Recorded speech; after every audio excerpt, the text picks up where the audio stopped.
ternyata berkas belum lengkap juga, ya tentunya si Nikita Mirzani harus dibebaskan demi hukum.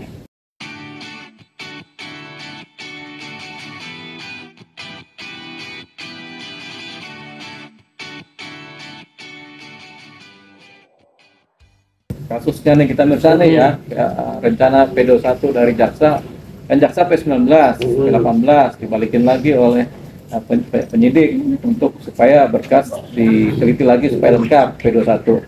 Jadi ini seringkali terjadi dalam penanganan perkara pidana, berkas bolak-balik P18, P19 sampai akhirnya kemudian setelah berkas dinyatakan lengkap oleh jaksa baru di P21-kan gitu. Jadi kemungkinan ini berkas masih dalam proses bolak-baliknya sama proses pengembangan sama permintaan kesempurnaan berkas supaya berkas lengkap oleh jaksa. Jadi ini yang disebut sebagai upaya-upaya jaksa supaya ketika berkas kemudian dinyatakan lengkap tidak ada lagi kurangnya, baik bukti-bukti, saksi-saksi maupun kemudian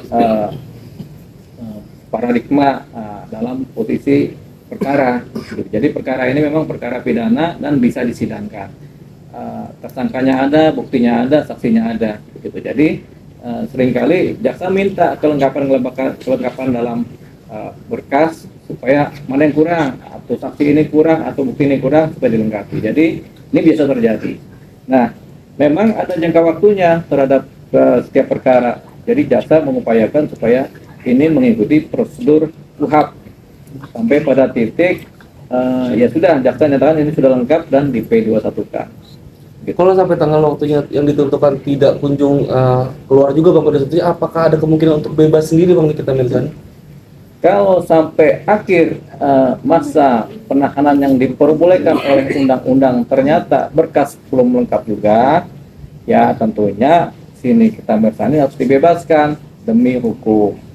Jadi dibebaskan demi hukum supaya dia lepas dari posisi penahanan dulu ya. Tapi kemudian apakah kemudian ini kemudian akhirnya dihentikan? Belum tentu. Tetap ada dua kemungkinan. Apakah kemudian penyidik meneruskan perkara ini tapi masa penahanannya habis tapi perkara diteruskan, satu itu. Atau kemudian penyidik menghentikan perkara karena memang tak kunjung bisa diselesaikan pembuktiannya atau kelengkapan berkasnya, sehingga ini harus di SP3. Nah persoalannya kan Nikita Mirzani kalau dilepaskan ketika masa penahanan berakhir, tentunya ada satu persoalan, dia kan sudah ditahan selama kurang lebih 100-an hari lah ya, 100 hari atau 120 hari. Bagaimana masa penahanan ini? Kalau ternyata Nikita Mirzani kemudian demi hukum dibebaskan, artinya dia kemudian dianggap sebenarnya tidak melakukan tindak pidana.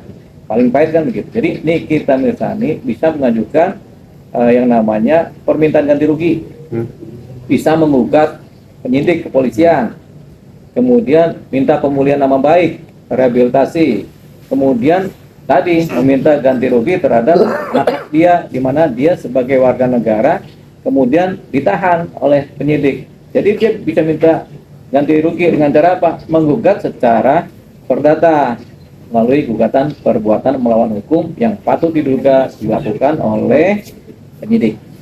Termasuk pra-peradilan. Ya. Ya, pra-peradilan salah satu cara untuk menggugat kan. Tapi gugatan pra-peradilan itu gugatan cepat ya, cuma 1 minggu harus clear. Tapi kalau yang seperti ini ketika ternyata berkasnya Nikita Mirzani tidak lengkap dan kemudian SP3 misalnya, kalau pra-peradilan itu yang SP3 bisa jadi si pelapor menggugat pra-peradilan. Nah, kalau seorang Nikita Mirzani, dia jalur yang paling bagus adalah melalui gugatan perbuatan melawan hukum terhadap cedera-cedera yang dialami, yaitu karena dia ditahan, kemudian dia dikurung, masa kebebasan dia dikungkung ya oleh masa penahanan. Jadi dia bisa minta ganti rugi. Jadi Nikita Mirzani bisa menggugat secara perdata melalui gugatan perbuatan melawan hukum, sementara kalau kemudian pelapornya nggak puas, dia bisa menggugat pra-peradilan. Pelapor ini si siapa? Ya, Dr. Reza kan. Reza bisa menggugat pra-peradilan. Kenapa? Karena ini kok perkara ini kenapa dilepas begitu kan? Sementara Nikita Mirzani karena dia lepas dan perkara tidak bisa masuk unsur, dia bisa menggugat ganti rugi, permintaan ganti rugi, rehabilitasi, perbaikan nama baik lewat gugatan perbuatan melawan hukum. Yang digugat siapa? Ya udah penyidik yang digugat. Nah, kemudian penyidik bisa diwakili oleh siapa? Ya tentu kuasa hukumnya penyidik, bisa dari Binkum penyidik, bisa juga dari pengacara negara, jaksa sebagai pembelanya gitu. Nah, tapi ini gugatan perdata. Jaksa punya waktu berapa lama bang untuk sampai akhirnya harus dibebaskan bang? Sebenarnya ini kan kewenangan penahanan ini kan sudah di tangan jaksa ya. Tapi karena ini kan kasus TPPU di mana ancaman hukuman 9 tahun, sebenarnya total itu sebenarnya ada waktu 120 hari untuk panjang, penahanan seorang Nikita Mirzani. Ini kan baru 20 hari plus 40 hari plus 30 hari. Berarti kan baru sekitar 90 hari kan? 3 bulan itu. Tapi sebenarnya penyidik masih bisa memohon supaya perpanjangan lagi 1 kali 30 hari lagi. Jadi setelah ini masih ada 30 hari lagi sebenarnya. Tapi ini tergantung apakah nanti, karena permohonan ini diajukan bukan kepada jaksa oleh penyidik, tapi diajukan kepada pengadilan negeri.